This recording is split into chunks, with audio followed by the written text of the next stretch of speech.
새로운 지식을 빠르게, 하지만 깊이 있게 흡수하고 싶은 여러분 환영합니다. 네, 오늘도 아주 흥미로운 주제를 가지고 여러분을 찾아왔습니다. 바쁜 일상 속에서도 세상의 흐름을 놓치고 싶지 않은 분들, 그리고 당연하다고 여겼던 익숙한 것들에 날카로운 물음표 던지기를 즐기는 여러분을 위해 오늘 아주 특별한 심층 탐구 시간을 준비했습니다. 맞습니다. 오늘 우리가 해부해볼 자료는 참 여러 가지 생각을 하게 만드는 내용이죠. 네, 오늘 파헤쳐볼 자료는 2026년 3월 1일 화성에서 진행된 한 강연의 발췌문인데요. 제가 이 자료 첫 페이지를 넘기자마자 든 생각이 와, 이건 우리가 알던 도시계획의 판 자체를 완전히 엎어버리는 이야기다. 저도 딱 그 생각부터 들었습니다. 그니까요. 본격적인 논의에 앞서서 우리가 현재 살고 있는 이 도시 정책들이 보통 어떤 식으로 굴러가는지 배경을 먼저 짚어보는 게 좋을 것 같아요. 네, 현재 우리의 주거 복지를 책임지는 SH, 즉 서울주택도시공사의 행보를 한번 떠올려 보시면 이해가 쉽습니다. 굉장히 다층적이고 미시적인 접근을 하고 있거든요. 장기 전세 주택을 꾸준히 확대한다거나 청년이나 신혼부부, 고령자를 위한 행복주택을 공급하는 식이죠. 그렇죠. 또 비가 오면 침수되는 반지하를 개선하는 도시재생 사업도 하고 역세권의 좁은 땅을 고밀도로 개발해서 어떻게든 공간을 짜내고 있습니다. 심지어 요즘은 AI 데이터를 기반으로 누구에게 어떤 지원이 필요한지 핀셋으로 집어내듯 찾아내잖아요. 한마디로 이미 꽉 차버린 주어진 공간 안에서 어떻게든 효율을 쥐어짜내서 취약계층을 보호하려는 아주 정밀하고 조심스러운 외과 수술을 하고 있는 셈입니다. 내일 뉴스에서 접하는 아주 익숙한 풍경이죠. 여기에 임대주택을 짓겠다, 저기 재건축 규제를 풀겠다, 이런 이야기들이요. 네. 그런데 오늘 다룰 출처 자료는 그런 미시적인 핀셋 정책을 완전히 뛰어넘어 버립니다. 비좁은 공간에서 집을 어떻게 더 지을까 고민하는 게 아니라 아예 대한민국 수도권 전체의 지형도를 백지 상태에서 새로 그려버리는 거대한 도시개혁 패러다임을 던지고 있거든요. 단순히 서울을 살기 좋게 만들자는 수준이 아니죠. 도시의 존재 이유 자체를 뿌리채 흔드는 파격적인 주장입니다. 자, 그럼 이 내용을 한번 본격적으로 풀어볼까요?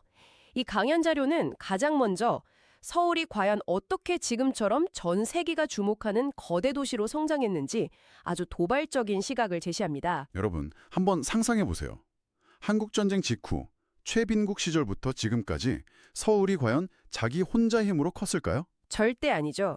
강연자는 단호하게 선을 긋습니다.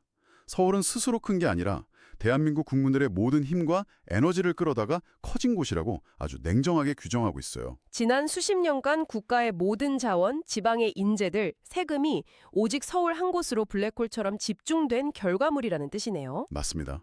지방의 희생을 땔감으로 삼아 타오른 용광로가 서울이라는 거죠. 그래서 이제는 서울만을 위한 이기적인 개발을 멈춰야 한다고 지적합니다. 대신 대한민국 전체를 위해 서울이 어떤 막중한 역할을 짊어져야 하는지 책임을 물어야 할 때다. 이게 출발점이군요. 네, 온 국민의 에너지를 먹고 자랐으니 덩치에 맞게 밥값을 하라는 요구입니다. 그런데 그 밥값을 제대로 하게 만드는 방법이 기존 행정상식과는 완전히 다릅니다. 여기서 제가 눈을 의심한 대목이 나오는데요. 여기서 흥미로운 점은 눈부신 성장을 이룬 대한민국의 사실상 국가적이고 공식적인 의미의 수도가 제대로 선포된 적이 없다는 강연자의 지적입니다. 아니, 여러분도 당연히 대한민국의 수도가 서울이라고 생각하시잖아요. 저도 평생 그렇게 알았거든요. 하지만 법적 행정적인 시스템으로 들어가면 아주 날카로운 모순이 있습니다. 강연자는 경찰 조직 명칭을 빼앗은 예시로 들고 있어요. 그 부분 진짜 충격이었어요. 서울의 경찰을 총괄하는 기관 이름이 국가 중앙 기관이 아니라 네, 서울지방경찰청입니다. 국가 중심이 아니라 수많은 지방행정구역 중 하나인 지방청 형태로 운영된다는 사실을 꼬집는 거죠. 서울특별시라는 타이틀은 있지만 시스템 본질은 여전히 경기도나 강원도 같은 지방행정의 연장선에 있다는 거네요. 그렇습니다. 진정한 수도로서의 지위와 행정체계를 온전히 갖추지 못했다는 예리한 분석이죠. 처음엔 단어 꼬투리 잡는 거 아닌가 했는데 씹어볼수록 소름이 돋더라고요.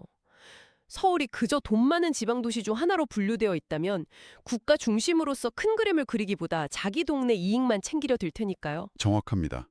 그래서 출처에서는 이 엉킨 실타래를 풀기 위해 스케일이 아주 큰 해법을 제시합니다. 서울이라는 울타리를 부수고 수도권 전체를 묶어야 한다는 거죠. 네, 경기도를 포함한 전체 수도권을 하나로 통합해서 진정한 거대 수도를 제정해야 한다는 겁니다. 서울만 남아서 문을 닫아버리면 주변 도시들과 계속 싸우게 될 테니까요. 지하철 연장선 뚫을 때마다 쓰레기 매립지 문제로 몇 년씩 싸우는 게 바로 그런 파편화된 시스템 때문이군요. 결국 공멸로 가는 길이라는 겁니다. 그 도 단위를 말하는 거잖아요. 맞습니다. 광역자치단체인 도단위 행정이 수명을 다했다는 건데요. 행정 중복으로 인한 자원 낭비와 소모적인 지역 이기주의의 뿌리를 뽑겠다는 원리입니다. 도청이 하나 있고 그 아래에 수십 개 시청이 독립적으로 있으니까 매일 여기는 우리 시 땅이다, 저기는 너희 시 땅이다 하면서 선 긋고 싸우는 현상이 생기는 거군요. 출처에서는 이 파편화된 시스템을 유지하고 갈등을 중재하는 데 엄청난 혈세가 샌다고 비판합니다. 그래서 중간에 껴있는 도라는 단위 자체를 아예 없애버리자는 거죠. 전국을 거대한 대광역 제재로 통폐합하자는 거네요. 네, 훨씬 거시적인 틀에서 인프라를 설계해야 도시 간 영토 싸움이 사라진다는 논리입니다. 아, 여기서 우리 청취자 여러분께 잠시 짚고 넘어갈 점이 있습니다.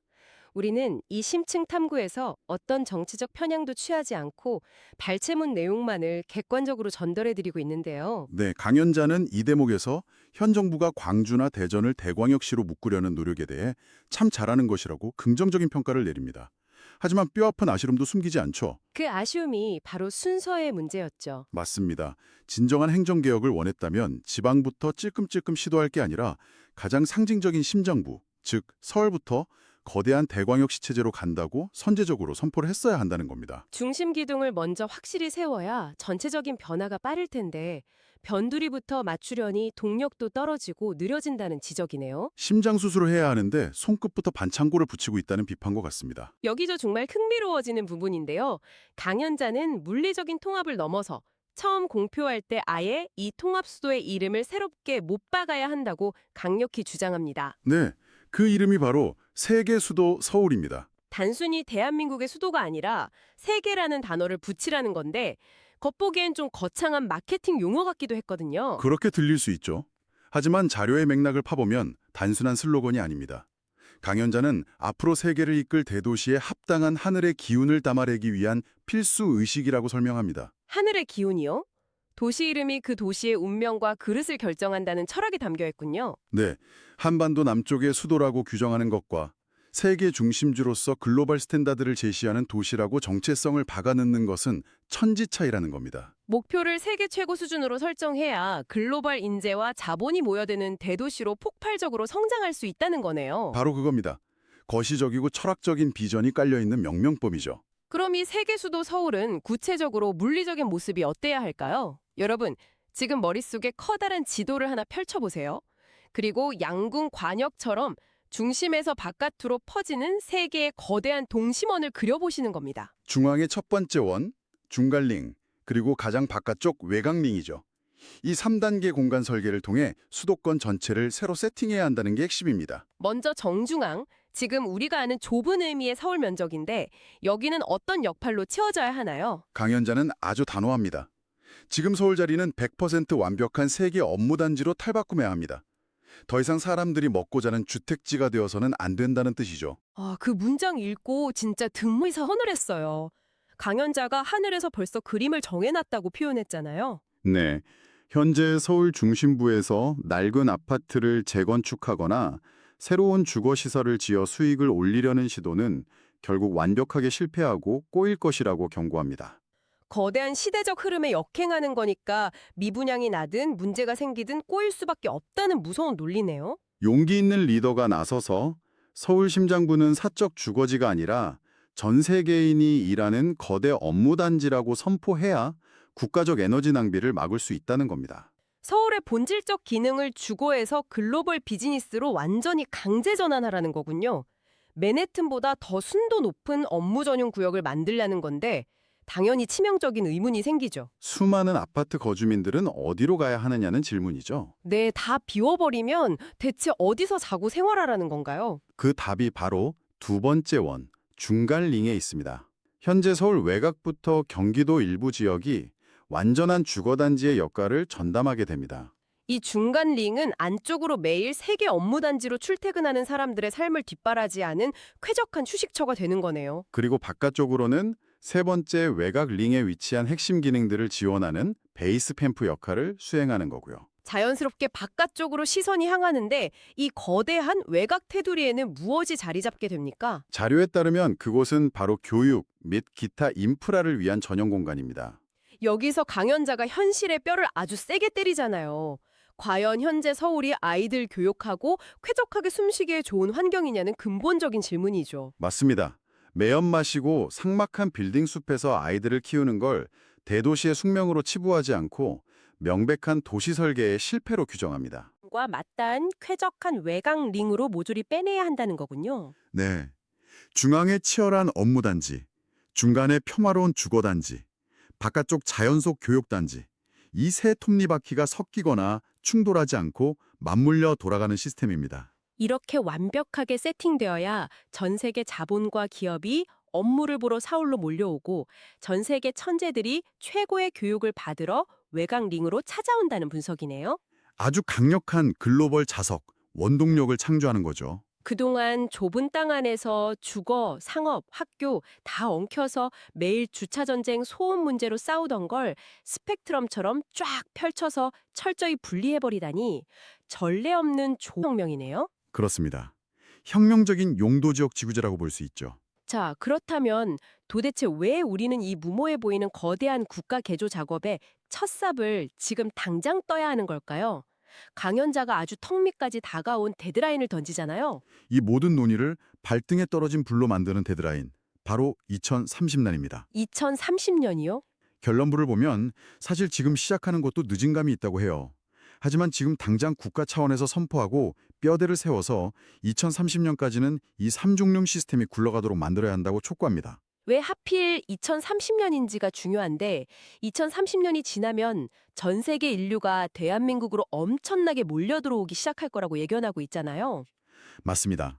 전 세계 돈과 사람들이 해일처럼 밀려올 거라는 예측이죠. 만약 2030년이 되어서도 지금처럼 서울 한복판에서 재건축으로 싸우고 행정구역 선 긋고 다투고 있으면 기회를 타기는커녕 휩쓸려 망해버린다는 무서운 경고네요. 수많은 글로벌 시민들이 기회를 찾아 쏟아져 들어왔을 때 중앙에서 비즈니스를 하고 중간에서 쾌적하게 거주하며 외곽에서 최고 교육을 누릴 수 있도록 완벽히 세팅된 그릇을 우리가 선제적으로 만들어 놓아야 한다는 겁니다. 그것이 이 도시개혁의 궁극적 목적이자 당장 서둘러야 할 절박한 이유라는 요약이군요. 오늘 정말 숨가쁘게 머리를 굴리며 달려온 시간이었어요. 네, 기존의 고정관념을 산산조각 내는 파격적인 청사진이었죠. 도라는 행정구역을 허물어 대왕역시로 통합하고 세계 수도 서울이라는 새로운 정체성을 부여하고 중심부를 100% 비워내는 동심원 설계, 그리고 2030년 타임라인까지 하나하나가 기존 틀을 깨는 내용이었습니다. 이 시점에서 여러분께 다시 명확히 짚어드리고 싶은 게 있습니다. 이 과격한 도시개혁 아이디어는 저희 개인이나 특정 집단의 주장이 절대 아닙니다. 네, 우리는 오직 제공된 화성 강연 출처의 논례를 객관적으로 해체해서 전달해드린 거라는 점 꼭 기억해 주시고요. 현실에는 복잡한 정치적 이해관계가 얽혀 있지만 오늘은 꽉 막힌 고정관념을 시원하게 깨부수놓은 흥미로운 사고 실험으로 즐겨주셨길 바랍니다. 때로는 이런 극단적인 아이디어가 우리가 미처 못 봤던 도시 문제의 진짜 본질을 투명하게 비춰주니까요. 오늘 함께 나눈 지식의 표편들이 일상의 신선하고 강력한 영감이 되었기를 바랍니다. 다음 심층 탐구 시간에도 잠든 뇌세포를 깨우는 흥미로운 자료로 다시 여러분을 찾아오겠습니다. 끝까지 함께 해주신 여러분 진심으로 감사합니다.